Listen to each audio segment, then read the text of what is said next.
তোমাদেরকে একটা জিনিস দেখাই। এটা হচ্ছে পোর্শনের প্যাকেট, যেটা উল্টো করে কাটা হয়েছে, ঠিক আছে? আমি জাস্ট এরকমভাবে ধরে দেখাচ্ছি।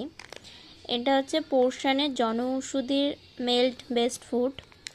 এটা বাচ্চাদের জন্য খুবই ভালো। আর সাথে যদি এটা মোটামুটি 15 এজের বাচ্চারাও কিন্তু এটা খেতে পারবে।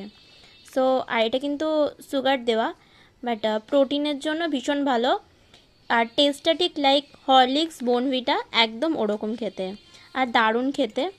এটা আমি বলতে পারো এখন রোজই আমি খাচ্ছি, জাস্ট অল্প করে নিচ্ছি। বাট আমার মনে হয় 1 গ্লাস জলে গরম করে, অবশ্য তোমরা দুধের সাথেও খেতে পারো, দুধের সাথে খেলে বরঞ্চ টেস্টটা আরও বেশি ভালো পাবে। সো ট্রাই করে দেখতে পারো। আর এটা কিন্তু অবশ্যই আমাদের কেন্দ্রীয় সরকারের জনঔষধির যে মানে আর কি ফার্মেসি আছে, সেখানেই কিন্তু এটা পেয়ে যাবে। তো অবশ্যই খেও।